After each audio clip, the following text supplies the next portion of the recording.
నమస్కారం ఘంటారావానికి స్వాగతం. ముందుగా ప్రధాన అంశాలు. హైదరాబాద్ హుస్సేన్ సాగర్ పరిసరాల్లో బారులు తీరిన గణనాథులు. 20,000 వరకు విగ్రహాలు నిమజ్జనం చేసినట్టు అధికారుల వెల్లడి. అభ్యర్థుల ఎంపికలో గత తప్పిదాలు పునరావృతమవకుండా ప్రత్యేక దృష్టి. గెలిచే సత్తా ఉన్నవారినే బరిలోకి దించేలా కాంగ్రెస్ అధిష్టానం కసరత్తు. రాష్ట్ర శాసనసభ ఎన్నికలకు 26 మందితో భాజపా ప్రత్యేక కమిటీ. కేంద్ర మంత్రులు, ఏపీ సహా ఇతర రాష్ట్రాల నేతలకు చోటు. కామారెడ్డి వాసులకు నరకం చూపిస్తున్న రైల్వే గేట్లు. గంటల కొద్దీ నిలిచే ప్రయాణాలతో వాహనదారులు అవస్థలు.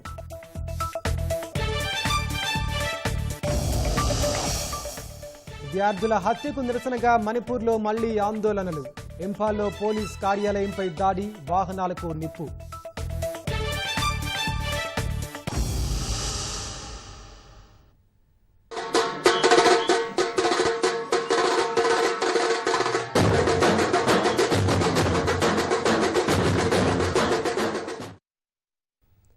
హుస్సేన్ సాగర్లో వినాయక నిమజ్జనాలు కొనసాగుతున్నాయి. ఈ ఉదయం 6 గంటల వరకు 19,870 విగ్రహాలు నిమజ్జనమైనట్లు అధికారులు తెలిపారు.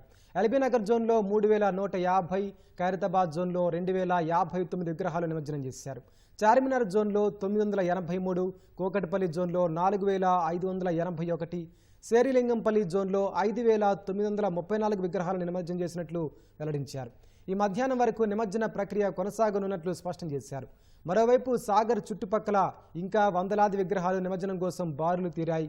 తెలుగుతల్లి ఫ్లైఓవర్ నుంచి ఎన్టీఆర్ మార్గ్, ట్యాంక్ బండ్ వైపుగా విగ్రహాలను పోలీసులు మళ్లిస్తున్నారు. నగరంలోని చాలా ప్రాంతాల నుంచి అర్ధరాత్రి తర్వాత విగ్రహాలను నిమజ్జనం కోసం తీయడంతో ఉదయం పెద్ద సంఖ్యలోనే విగ్రహాలు సాగరం వైపు కదిలాయి. దీంతో హుస్సేన్ సాగర్ చుట్టుపక్కల ప్రాంతాల్లో ఇంకా నిమజ్జన సందడి కొనసాగుతూనే ఉంది. సచివాలయంతో పాటు ట్యాంక్ బండ్ చుట్టుపక్కల రహదారులపై పేరుకుపోయిన చెత్త చెదారాన్ని ఎప్పటికప్పుడు జీహెచ్ఎంసీ సిబ్బంది తొలగిస్తున్నారు. మరోవైపు సాధారణ వాహనాల రాకపోకలకు ఎలాంటి ఇబ్బందులు తలెత్తకుండా ట్రాఫిక్ పోలీసులు చర్యలు తీసుకుంటున్నారు. అయితే ట్యాంక్ బండ్ చుట్టుపక్కల ట్రాఫిక్ ఆంక్షలు ఈ మధ్యాహ్నం వరకు కొనసాగుతాయని పోలీసులు తెలిపారు. ప్రస్తుతం హైదరాబాద్ హుస్సేన్ సాగర్ వద్ద పరిస్థితిని మా ప్రతినిధి రమేష్ అక్కడి నుంచి ప్రత్యక్ష ప్రసారం ద్వారా అందిస్తారు.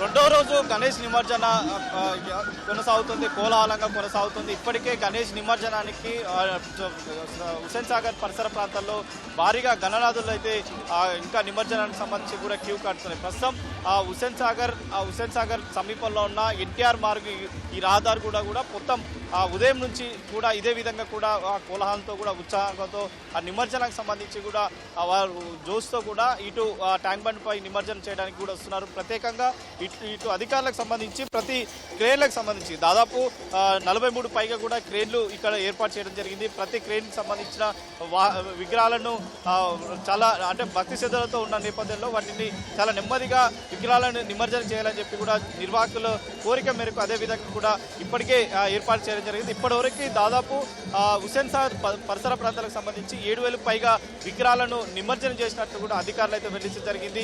పూర్తి స్థాయిలో ఈరోజు మధ్యాహ్నం వరకు నిమజ్జన ప్రక్రియ కొనసాగుతుందని కూడా చెప్తారు. ఇక ఈ నిమజ్జన సంబంధించి వినాయకుల గణనాథులు బషీర్బాగ్, తర్వాత ఇటు మోంజా మార్కెట్ సంబంధించి మోంజా మార్కెట్ కూడా లాస్ట్గా అబిట్స్ వరకు అయితే ఇప్పటివరకు అయితే వచ్చినట్లు కూడా అధికారులు అయితే వెల్లడించడం జరిగింది. పూర్తి స్థాయిలో నిమజ్జనం పూర్తి కావడానికి ఈరోజు మధ్యాహ్నం వరకు సమయం పట్టే అవకాశం ఉందని చెప్పి కూడా అధికారులు అయితే వెల్లడిస్తున్నారు. అదే జోస్లతో కూడా వినాయకుల సంబంధించి నిమజ్జనం చేయడానికి కూడా నిర్వాహకులు అయితే ఇంకా బారులు తీరుతున్నారు. ఈరోజు మధ్యాహ్నం వరకు అయితే కొనసాగుతుంది. దీంట్లో ఇటు గణేష్ నిమజ్జనానికి వచ్చే వాహనాలకు ఎలాంటి అంతరాలు లేకుండా ట్రాఫిక్ పోలీసు సంబంధించి కూడా ప్రత్యేకంగా ఆంక్షలు అయితే విధించడం జరిగింది. లకిడి కప్పులు, తర్వాత ఈ పరిసర ప్రాంతాల్లో ఎక్కడైతే ఆంక్షలు ఉన్నాయో ఆ ఆంక్షలకు రావద్దు అని చెప్పి కూడా వాహనదారులకు కొంతవరకు వాహనదారులు అయితే సూచిస్తున్నారు. పలు చోట్ల లకిడి కప్పులు, టెలిఫోన్ భవన్, తర్వాత తెలుగుతల్లి ఫ్లైఓవర్ మార్గంలో ఈ నిమజ్జనం కొనసాగుతుంది కాబట్టి ఇటువైపు ఎవరు రావద్దని చెప్పి కూడా చెప్తున్నారు. అంటే ఇక్కడికి వచ్చే వాహనాలను కుక్కట్పల్లి ఎర్రగడ్డ మీదుగా వచ్చే వాహనాలకు సంబంధించి అమీర్పేట వైపు ట్రాఫిక్ అయితే ప్రస్తుతం మళ్ళిస్తున్నారు. ఇది నిమజ్జనం పూర్తయ్యే వరకు కూడా ఈ ట్రాఫిక్ ఆంక్షలు కొనసాగుతాయని చెప్తున్నారు. మరొక పక్క ఈ నిమజ్జనంలో ఒక అపశృతి అయితే చోటు చేసుకుందని చెప్పవచ్చు. నిన్న నిమజ్జనాల్లో ఇద్దరు సంబంధించి కూడా మృతి చెందినట్లు కూడా అధికారులు అయితే వెల్లడించడం జరిగింది. సంజీవ పార్క్ వద్ద ఒక మైనర్ యువకుడు నిన్న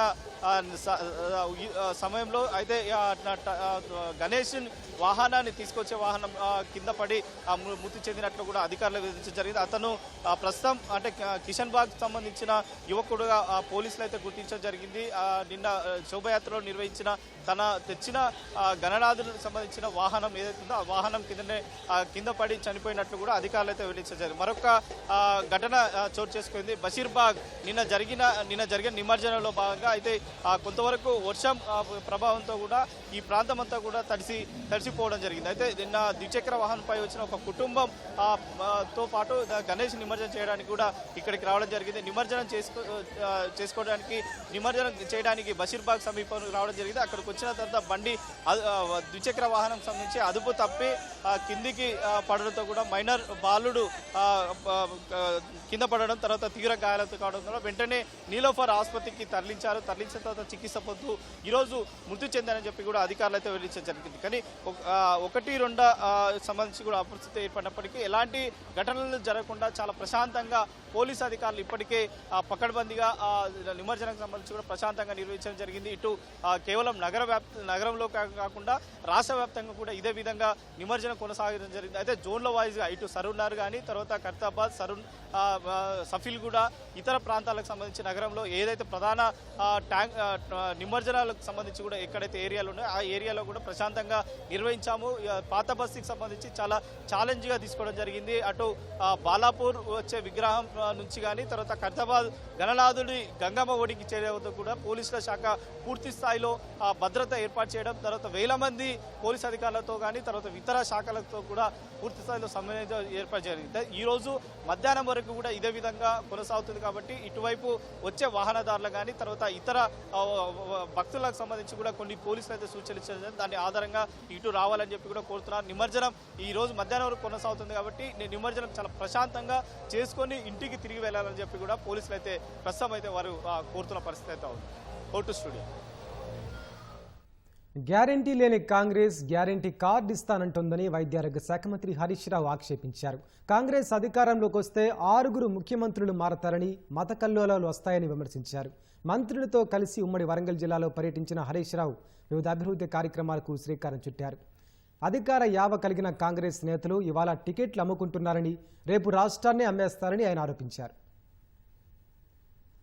ఉమ్మడి వరంగల్ జిల్లా పర్యటనలో భాగంగా ఆర్థిక వైద్యారోగ్య శాఖ మంత్రి హరీష్ రావు వివిధ అభివృద్ధి కార్యక్రమాలకు శంకుస్థాపన చేశారు. మంత్రులు ఎర్రబెల్లి దయాకర్ రావు, సత్యవతి రాథోడ్లతో కలిసి ములుగు, నర్సంపేట నియోజకవర్గాల్లో 183 కోట్ల రూపాయల వ్యయంతో నిర్మించనున్న వైద్య కళాశాలల నిర్మాణానికి హరీష్ రావు శంకుస్థాపన చేశారు. ములుగులో 2,36 లక్షల వ్యయంతో నిర్మించనున్న విద్యుత్ ఉపకేంద్రం పనులను మంత్రి ప్రారంభించారు.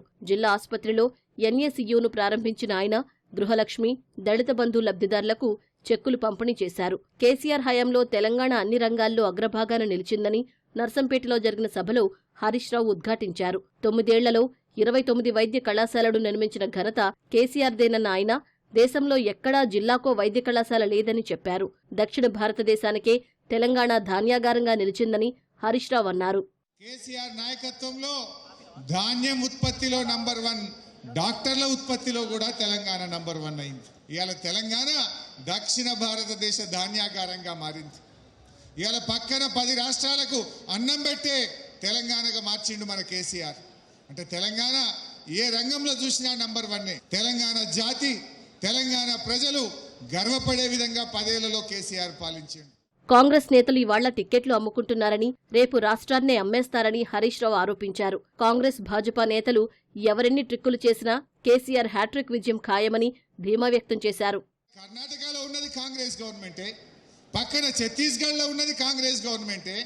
వాళ్ళు 600 ఇస్తారట, ఇక్కడ వచ్చి 4,000 ఇస్తామంటే ఇది చెవుల పువ్వు పెట్టడం కాదా? గ్యారంటీ కార్డు అని ఇస్తున్నారు. గ్యారంటీలు కాదు, అసలు నీ పార్టీకే గ్యారంటీ లేదు. వాళ్ళ 6 గ్యారంటీలు కాదు, 6 ముఖ్యమంత్రులు మారుతారు. మళ్ళా మత కలహాలు వస్తాయి, కొట్లాటలు వస్తాయి, వాళ్ళకే సరిపోతాయి. ఎమ్మెల్యే టికెట్ అట 10 కోట్ల రూపాయలు ఎకరం భూమికి మా పిసిసి అధ్యక్షుడు అమ్ముకున్నాడని నేనలే, వాళ్ళ కాంగ్రెస్ పార్టీ నాయకుడే అంటుంది. ఇప్పుడు టికెట్లు అమ్ముకున్నారు, రేపు ఈ రాష్ట్రాన్ని అమ్ముకుంటారు వాళ్ళు. వాళ్ళకు రాష్ట్రం మీద ప్రేమ కాదు, వాళ్ళకు అధికారం మీద యావ ఉంటుంది. కాంగ్రెస్ వాళ్ళు, బీజేపీ వాళ్ళు రకరకాల ట్రిక్కులు చేస్తుండ్రు. బట్ ఎవరు ఎన్ని ట్రిక్కులు చేసినా హ్యాట్రిక్ కేసీఆర్ది, బీఆర్ఎస్ పార్టీది అని చెప్పి నేను మీ అందరికీ మనవి చేస్తా ఉన్నాను. కాంగ్రెస్ పాలిత రాష్ట్రాల్లో ఇవ్వకుండా ఇక్కడ ఏదో చేస్తామంటే ప్రజలు నమ్మబోరని మంత్రులు ఎర్రబెల్లి, సత్యవతి రాథోడ్ పేర్కొన్నారు. కాంగ్రెస్ నేతలు మాయమాటలను ప్రజలు విశ్వసించవద్దని కోరారు. మహబూబాబాద్ జిల్లాలో పర్యటించిన మంత్రి హరీష్ రావు మరిపిడ, తొర్రూరులో 72 కోట్ల వ్యయంతో నిర్మించనున్న 100 పడకల ఆసుపత్రులకు శంకుస్థాపన చేశారు. తెలంగాణ కాంగ్రెస్ అభ్యర్థుల ఎంపికపై ఆ పార్టీ అధిష్టానం లోతైన కసరత్తు చేస్తోంది. విజయమే లక్ష్యంగా అభ్యర్థులను ఎంపిక ప్రక్రియ కొనసాగుతోంది. అన్ని రకాల అంశాలను పరిగణనలోకి తీసుకుని గెలుపు గుర్రాలను ఎంపిక చేస్తున్నట్లు కాంగ్రెస్ వర్గాలు స్పష్టం చేస్తున్నాయి. పార్టీ కేంద్ర ఎన్నికల కమిటీ సమావేశానికి నివేదించేందుకు స్క్రీనింగ్ కమిటీ నియోజకవర్గాల వారీగా అభ్యర్థుల వివరాలను క్రోడీకరిస్తోంది. స్క్రీనింగ్ కమిటీ ప్రతిపాదించే సింగిల్ నేమ్ గురించైనా, పోటీ నుంచి దూరంగా పెట్టిన ఆశావహుల గురించైనా అడిగిన వెంటనే వివరాలు అందించేందుకు సర్వం సిద్ధం చేస్తోంది. కాంగ్రెస్ పార్టీ గతంలో అభ్యర్థుల ఎంపికలో సరైన ప్రమాణాలు పాటించకపోవడం, ఆలస్యంగా అభ్యర్థులను ప్రకటించడం వల్లనే ఆశించిన స్థానాలను దక్కించుకోలేకపోయామన్న భావన తెలంగాణ రాష్ట్ర నాయకత్వంలో ఉంది. ఈసారి అలాంటి పరిస్థితులు పునరావృతం కాకుండా పీసీసీతో పాటు ఏఐసీసీ కూడా జాగ్రత్త పడుతోంది. అభ్యర్థుల ఎంపికనే కీలకంగా భావిస్తున్న పార్టీ అధిష్టానం లోతైన కసరత్తు చేస్తోంది. ఇటీవల ఢిల్లీలో జరిగిన స్క్రీనింగ్ కమిటీ సమావేశంలో సభ్యులు వ్యవహరించిన తీరు, నాయకుల మధ్య కీచులాటతో పార్టీ అధిష్టానం అప్రమత్తమైంది. సునీల్ కనుగోలు సర్వేలపై స్క్రీనింగ్ కమిటీలో ఒకరిద్దరు సభ్యులు అనుమానాలు వ్యక్తం చేసినట్లు తెలుస్తోంది. రేవంత్ రెడ్డికి అనుకూలమైన సర్వేలు ఉంటాయని కూడా ఎత్తిచూపినట్లు సమాచారం. దీంతో స్క్రీనింగ్ కమిటీ చైర్మన్ మురళీధరన్ గెలిచే అవకాశం లేని వాళ్లకు ఎట్టి పరిస్థితుల్లో సీట్లు ఇచ్చేది లేదని స్పష్టం చేసినట్లు తెలుస్తోంది. అదే విషయాన్ని కాంగ్రెస్ అధిష్టానం దృష్టికి కూడా తీసుకెళ్లినట్లు విశ్వసనీయ సమాచారం. సామాజిక న్యాయాన్ని పాటిస్తూనే గెలుపు గుర్రాలకే పోటీ చేసే అవకాశం కల్పించాలని ఏఐసీసీ స్పష్టం చేసినట్లు తెలుస్తోంది. అవసరమైతే బయట పార్టీల నుంచి వచ్చిన నాయకులు బలమైన వారైతే వారినే బరిలో దింపాలని కూడా పీసీసీకి సూచించినట్లు తెలుస్తోంది. అది కూడా విమర్శలు తలెత్తని విధంగా పక్కా సర్వేలు నిర్వహించి జనాదరణ కలిగిన వారికే అవకాశం ఇవ్వాలని, అలా అయితేనే విమర్శలకు అవకాశముండదని స్పష్టం చేసినట్లు సమాచారం. దీంతో స్క్రీనింగ్ కమిటీలో ఏకాభిప్రాయం కుదరని సముజ్జీలు కలిగిన 22 నియోజకవర్గాల్లో ఫ్లాష్ సర్వే నిర్వహిస్తున్నారు. సునీల్ కనుగోలు బృందంతో పాటు మరొక బృందం కూడా ఈ ఫ్లాష్ సర్వేలు నిర్వహిస్తున్నట్లు సమాచారం. 1-2 రోజుల్లో ఆ సర్వేలకు సంబంధించి వివరాలు ఏఐసీసీకి చేరనున్నట్లు తెలుస్తోంది. స్క్రీనింగ్ కమిటీ మొదట ఇవాళ సమావేశం కావాలని భావించినప్పటికీ ఫ్లాష్ సర్వేల సమాచారం రావడానికి ఆలస్యం కావడం, గట్టి పోటీ కలిగిన నియోజకవర్గాలకు చెందిన నాయకుల సమాచారం సేకరణకు సమయం పడుతుండడం లాంటి అంశాలతో వచ్చే నెలలో నిర్వహించాలని నిర్ణయించినట్లు తెలుస్తోంది. అక్టోబర్ మొదటి వారంలో స్క్రీనింగ్ కమిటీ సమావేశమై మొదటి విడత జాబితాకు సిద్ధం చేసి కేంద్ర ఎన్నికల కమిటీకి ఇవ్వనుంది. సీఈసీ సమావేశమైన రోజు లేదా మరుసటి రోజు మొదటి జాబితా విడుదల చేసే అవకాశముందని కాంగ్రెస్ వర్గాలు అంచనా వేస్తున్నాయి. రాష్ట్రంలో శాసనసభ ఎన్నికల కోసం భాజపా 26 మందితో ప్రత్యేక కమిటీని నియమించింది. 5 కేంద్ర మంత్రులు, వివిధ రాష్ట్రాలకు చెందిన ముఖ్య నేతలు ఇందులో ఉన్నారు. ఎన్నికల నేపథ్యంలో స్థానిక నేతలను సమన్వయం చేసుకోవడం, అభ్యర్థుల ఎంపికలో తోడ్పాటు, బహిరంగ సభల నిర్వహణలో పాలుపంచుకోవడం తదితర బాధ్యతలు అప్పగించారు. హైదరాబాద్, తెలంగాణలోని ఆయా రాష్ట్రాల ఓటర్ల లక్ష్యంగా కూడా వీరు పనిచేస్తారు. కమిటీ సభ్యులు తెలంగాణలో ఎన్నికలు ముగిసే వరకు పూర్తి సమయాన్ని కేటాయించాలని పార్టీ ఆదేశించినట్లు తెలిసింది. అక్టోబర్ 1, 3 తేదీల్లో మహబూబ్ నగర్, నిజామాబాద్లలో ప్రధాని నరేంద్ర మోదీ బహిరంగ సభల నేపథ్యంలో అందుబాటులో ఉన్న నేతలు హైదరాబాద్ చేరుకుని అప్పగించిన కీలక బాధ్యతలను నిర్వహించాలని సూచించినట్లు తెలిసింది. అక్టోబర్ 5న ఢిల్లీలో భాజపా జాతీయ అధ్యక్షుడు జేపీ నడ్డా 26 మందితో ప్రత్యేకంగా సమావేశమై కార్యాచరణను వివరిస్తారని పార్టీ వర్గాలు తెలిపాయి. అక్టోబర్ 6న హైదరాబాద్లో జరిగే పార్టీ విస్తృత స్థాయి కౌన్సిల్ సమావేశంలో కూడా వీరిని భాగస్వాముల్ని చేయనున్నారు. రైల్వే గేట్లు కామారెడ్డి వాసులకు నరకం చూపిస్తున్నాయి. పదుల సంఖ్యలో వెళ్లే రైళ్లతో ప్రజలు తీవ్ర ఇబ్బందులు పడుతున్నారు. కలెక్టరేట్, ఎస్పీ కార్యాలయం, వివిధ గ్రామాలకు వెళ్లాలన్నా కష్టాలు తప్పట్లేదు. కామారెడ్డి నుంచి హైదరాబాద్ వెళ్లే రోడ్డులోని మరో గేట్ వల్ల వాహనదారులు పడే బాధలు వర్ణనాతీతంగా మారాయి. కామారెడ్డి జిల్లాగా మారిన తర్వాత పట్టణం విస్తృతి పెరిగి మరింత రద్దీగా మారింది. వాహనాల సంఖ్య అదే స్థాయిలో పెరిగింది. కామారెడ్డి నుంచి హైదరాబాద్ వెళ్లే రోడ్డులో పాత రాజంపేట వద్ద ఒక రైల్వే గేట్, కలెక్టరేట్ వైపు వెళ్లే రోడ్డులో అశోక్ నగర్ వద్ద మరో రైల్వే గేట్ ఉంది. కామారెడ్డి పట్టణం మీదుగా మహారాష్ట్ర, హైదరాబాద్ మధ్య నిత్యం పదుల సంఖ్యలో ప్రజా రవాణాతో పాటు సరుకును తీసుకువెళ్లే రైళ్లు వెళ్తుంటాయి. రైలు వెళ్లిన ప్రతిసారి దాదాపు అరగంటకి పైగా గేట్ పడడంతో అటుగా వెళ్లాల్సిన ప్రజల బాధలు వర్ణనాతీతం.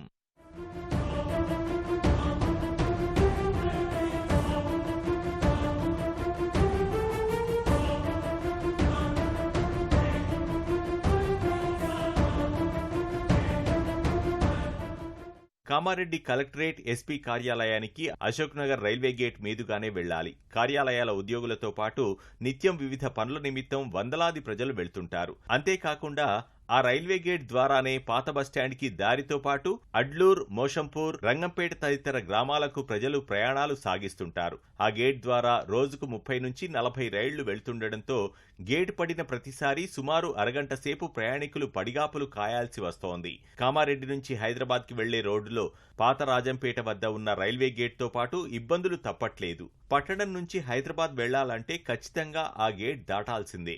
గంటల పాటు గేట్ల వద్ద ఎదురు చూడాల్సి వస్తోందని ప్రజలు ఆవేదన వ్యక్తం చేస్తున్నారు. డైలీ ఒక 10 నుంచి 12 ట్రైన్లు రావడంతో గేట్ వాడడంతో చాలా ప్రజలు ఇబ్బందికరం అవుతుంది. లాస్ట్ మంత్లో ఒకసారి అంబులెన్స్లో ఇక్కడనే మృతి చెందడం జరిగింది. ఆ ఖమ్మం దగ్గర కూడా చాలా ఇబ్బంది ఉంది. రోజు రోజుకి లైను డబల్ లైన్ అయ్యే సూచన ఉంది. ఆల్రెడీ శాంక్షన్ కూడా అయింది. అక్కడ ఖమ్మం కావచ్చు, ఫ్లైఓవర్ కావచ్చు, ఈ రెండు తీసేసి వెడల్పు చేస్తే సంతోషపడతాము. ఉదయం స్కూల్కు పిల్లల్ని తీసుకుపోయే నుంచి మొదలు పెడితే సాయంత్రం మళ్ళీ తమ వ్యాపారాలు చేసుకునే వాళ్ళు, అదేవిధంగా ఉద్యోగులు, మిగతా అన్ని వర్గాల వాళ్ళు మరి వాళ్ళ ఇంటికి పోవాలంటే దాదాపు పొద్దున్న నుంచి రాత్రి వరకు దాదాపు ఒక 30 నుంచి 40 సార్లు గేటు పడి సమయం మొత్తం కూడా వృధా అవుతుంది. ఈ ట్రాఫిక్ నియంత్రణ జరగాలంటే ఖచ్చితంగా ఇక్కడ బ్రిడ్జ్ నిర్మాణం జరగాలి, లేదా కనీసం అండర్ గ్రౌండ్ బ్రిడ్జ్ నిర్మాణం జరిగితే మరి ప్రజలకు ఎటువంటి ఇబ్బంది లేకుండా అవుతుందని చెప్పేసి కోరుతా ఉన్నాం. ఇప్పటికైనా కేంద్ర ప్రభుత్వం ఇక్కడ రైల్వే బ్రిడ్జ్ నిర్మాణం చేసి ప్రజలు ఎదుర్కొన్నటువంటి సమస్యను పరిష్కరించాలని చెప్పేసి మేము కేంద్ర ప్రభుత్వాన్ని కోరుతా ఉన్నాం. ఇక్కడ బ్రిడ్జి లేదు, ఇంతవరకు బాగా ఇబ్బంది అవుతుంది. ఇక్కడ కలెక్టర్ ఆఫీస్ ఉన్నది, మన ఎస్పీ ఆఫీస్ ఉన్నది, 2 స్కూళ్ళు ఉన్నాయి. ఆల్రెడీ మార్కెట్కి వెళ్ళాలన్నా ఇక్కడ నుంచి వెళ్ళడం అవుతుంది. డైలీ 30 సార్లు గేట్ పడుతుంది. మాకు గంట ఇక్కడనే వెయిట్ చేసి అవుతుంది. వర్షం పడ్డప్పుడు కూడా బాగా ఇబ్బంది అవుతుంది. ఇక్కడ పొద్దుగాల నుంచి సాయంత్రం దాకా ఒక 20-30 సార్లు మేము వీడి నుంచి తిరుగుతాం. ఒక 15 నుంచి 20 సార్లు గేట్ పడుతుంది. ప్రతిసారి స్కూల్ పిల్లలకి లేట్ అవుతుంది. డైలీ టూ మచ్ అయిపోతుంది. ఒక 5 సంవత్సరాల నుంచి అందరు చేస్తారు. ఇవాళ అవుతుంది, రేపు అవుతుంది, ఆడవుతుంది, ఈడైతుంది, ఏడ అయితే లేదు. బ్రిడ్జ్ నిర్మాణం చేస్తే చాలా బాగుంటుంది. ఎందుకంటే కామారెడ్డికి ఉన్నది ఒక తోవ, ఇది ఒక 2 తోవ. ఒకసారి అయితే 45 నిమిషాలు, అర్ధ గంట, మినిమం 15 మినిట్స్ అవుతాయి అటు నుంచి ఇటు సైడ్ వెళ్ళాలంటే. సమస్య పరిష్కారంపై ఏళ్లుగా ప్రజాప్రతినిధులకు విన్నవిస్తున్నా కార్యరూపం దాల్చట్లేదని ప్రజలు ఆవేదన వ్యక్తం చేస్తున్నారు. ఇప్పటికైనా అధికారులు స్పందించి రైల్వే గేట్ల వద్ద వంతెన నిర్మాణాలు చేపట్టాలని కోరుతున్నారు. 2 విద్యార్థుల దారుణ హత్యకు నిరసనగా మణిపూర్లో మళ్లీ మొదలైన ఆందోళనలు తీవ్ర రూపు దాల్చాయి. నిరసనకారులు ఏకంగా పశ్చిమ ఇంపాల్ డిప్యూటీ కమిషనర్ కార్యాలయంపై దాడికి పాల్పడి అక్కడే ఉన్న వాహనాలకు నిప్పంటించారు. మరోచోట ఓ గుంపు పోలీసు వాహనంపై దాడి చేసి ఆయుధాన్ని పట్టుకెళ్లినట్లు మణిపూర్ పోలీసులు తెలిపారు. ముఖ్యమంత్రి బీరేన్ సింగ్ పూర్వీకుల గృహాలపైన దుండగులు దాడికి ప్రయత్నించగా భద్రతా సిబ్బంది అడ్డుకున్నారు. తౌబాల్ జిల్లా కాంగ్జాంలో భాజపా కార్యాలయానికి నిప్పంటించారు. మరోవైపు యువకుడు హత్య ఘటనపై సిబిఐ అధికారులు దర్యాప్తు ప్రారంభించినప్పటికీ వారి మృతదేహాల జాడ తెలియరాలేదు. దీంతో వారి తల్లిదండ్రులు తీవ్ర ఆవేదన వ్యక్తం చేస్తున్నారు. సిబిఐ దర్యాప్తుపై తమకు నమ్మకం ఉందని, అస్థికులు వెతికిచ్చినా తమ పిల్లలకు తుది వీడ్కోలు పలుకుతామని వాపోయారు. మధ్యప్రదేశ్ ఉజ్జయినిలో 12 ఏళ్ల బాలికపై జరిగిన ఘోర అత్యాచార ఘటనలో దర్యాప్తు ప్రారంభించిన పోలీసులు సోనీ అనే ఆటో డ్రైవర్ను అదుపులోకి తీసుకున్నారు. బాధితురాలు జీవన్ ఖేరీ ప్రాంతంలో ఆటో ఎక్కినట్లు సీసీటీవీలో నమోదైంది. అదే ఆటోలో రక్తపు మరకలు గుర్తించామని, వీటిని ఫోరెన్సిక్ నిపుణులు పరీక్షిస్తున్నారని అధికారులు తెలిపారు. ఆటో డ్రైవర్ను విచారిస్తూ ఆధారాల సేకరణ కోసం ఘటనా స్థలానికి తీసుకెళ్లగా తప్పించుకునే ప్రయత్నం చేయగా పోలీసులు వెంటనే స్పందించి నిర్బంధించారు. ఈ ఘోర అకృత్యంలో మరో 5 అనుమానితుల్ని పోలీసులు ప్రశ్నిస్తున్నారు. కామాంధుల చేతికి చిక్కిన బాలిక ఆ తర్వాత తీవ్ర రక్తస్రావం కావడంతో సాయం కోసం కాలినడకన దాదాపు 8 కిలోమీటర్లు వెళ్లినట్లు తేలింది. బాధితురాలు ఇంకా దిగ్భ్రాంతి నుంచి తేరుకోలేదని, ఆమెది మధ్యప్రదేశ్లోని సాత్నా జిల్లాగా గుర్తించారు. ఖలిస్తాన్ నేత నిజ్జర్ హత్య కేసులో విషయంలో కెనడాతో వివాదం కొనసాగుతున్న వేళ విదేశాంగ మంత్రి జైశంకర్ అమెరికా విదేశాంగ మంత్రి ఆంటోనీ బ్లింకెన్తో భేటీ కావడం ప్రాధాన్యం సంతరించుకుంది. బ్లింకెన్తో ద్వైపాక్షిక అంశాలు, సాంకేతికతపై చర్చలు జరిపినట్లు జైశంకర్ సమావేశం అనంతరం ట్వీట్ చేశారు. అగ్రరాజ్యంతో సంబంధాలు మరింత బలోపేతమయ్యే దిశగా చర్చలు జరిగాయన్నారు. ప్రపంచ పరిణామాలపైన ఈ భేటీలో చర్చించినట్లు జైశంకర్ వెల్లడించారు. జైశంకర్తో చర్చలు ఫలప్రదంగా జరిగినట్లు బ్లింకెన్ వివరించారు. అయితే ఈ భేటీలో కెనడా విషయంపై చర్చకు వచ్చిందా లేదా అన్న దానిపై ఇరువురు నేతలు ఎలాంటి ప్రకటన చేయలేదు. భారత్లోని అమెరికా ఎంబసీ సరికొత్త రికార్డు సృష్టించింది. ఈ ఏడాది మిలియన్ వీసాలు జారీ చేయాలనే లక్ష్యాన్ని చేరుకుంది. ఇప్పటి వరకు భారతీయులకు జారీ చేసిన వీసాల సంఖ్య 10 లక్షలు దాటింది. ప్రపంచవ్యాప్తంగా అమెరికా జారీ చేసిన వీసాల్లో భారత్ వాటా 10% ఉంది. విద్యార్థి వీసాల్లో 20%, హెచ్ఎల్ కేటగిరీకి చెందిన ఉద్యోగ వీసాల్లో 65% భారతీయులకే జారీ అయ్యాయి. ఈ మేరకు అమెరికా రాయబార కార్యాలయం సామాజిక మాధ్యమం ద్వారా ఈ విషయాన్ని వెల్లడించింది. అయితే ఇక్కడితో ఆగిపోమని, రాబోయే రోజుల్లో మరింత వృద్ధి సాధిస్తామని పేర్కొంది. అమెరికాలో పర్యటించేందుకు మరింత మంది భారతీయులకు అవకాశం కల్పిస్తామని అమెరికా ఎంబసీ తెలిపింది. వీసాల రికార్డుపై భారత్లోని అమెరికా రాయబారి ఎరిక్ గార్సెట్టి హర్షం వ్యక్తం చేశారు. ద్వైపాక్షిక సంబంధాల్లో ముఖ్యమైన దేశాల్లో భారత్ ఒకటని, ప్రపంచంలోనే అత్యంత కీలక బంధం తమదేనన్నారు. 2 దేశాల మధ్య భాగస్వామ్యం మరింత బలోపేతమైందని ఎరిక్ గార్సెట్టి ఆశాభావం వ్యక్తం చేశారు. ముంబై సెన్సార్ బోర్డు కార్యాలయంలో అవినీతి పేరుకుపోయిందని నటుడు విశాల్ సంచలన ఆరోపణలు చేశారు. అవినీతిని తెరపై చూడటం ఓకే గాని నిజ జీవితంలో జరగడాన్ని జీర్ణించుకోలేకపోతున్నట్లు చెప్పారు. ప్రభుత్వ కార్యాలయాల్లో, ముఖ్యంగా ముంబై సెన్సార్ బోర్డులో అవినీతి ఎక్కువగా జరుగుతోందన్నారు. Mark Antony cinema Hindi version censor పనుల కోసం సంబంధిత అధికారులకు స్క్రీనింగ్ కోసం 3.5 లక్షలు, సర్టిఫికేట్ కోసం 3 లక్షలు కలిపి 6.5 లక్షలు ఇచ్చినట్లు విశాల్ తెలిపారు. ఈ మేరకు సామాజిక మాధ్యమం ఎక్స్లో ఓ పోస్ట్ పెట్టారు. ఈ విషయాన్ని ప్రధాని మోదీ, మహారాష్ట్ర సీఎం సింధే దృష్టికి తీసుకెళ్లేందుకు వారి ఖాతాలను ట్యాగ్ చేసినట్టు చెప్పారు. ముంబై సెన్సార్ బోర్డులో ఎవరెవరికి డబ్బులు పంపించారో వారి పేరు, బ్యాంక్ ఖాతా వివరాలను విశాల్ పోస్ట్లో పెట్టారు. 6.5 लाख मेरे पास कोई ऑप्शन नहीं था. मैंने पे किया पहले 3 लाख और एक अकाउंट में, और दूसरा अकाउंट में 3.5 लाख, और मिल गया मेरा सर्टिफिकेट. और आज फिल्म कैंटीन रिलीज हुआ नॉर्थ इंडिया में. लेकिन ये दुखी की बात है. If this is the case in government offices, I really request the higher officials to look into this matter.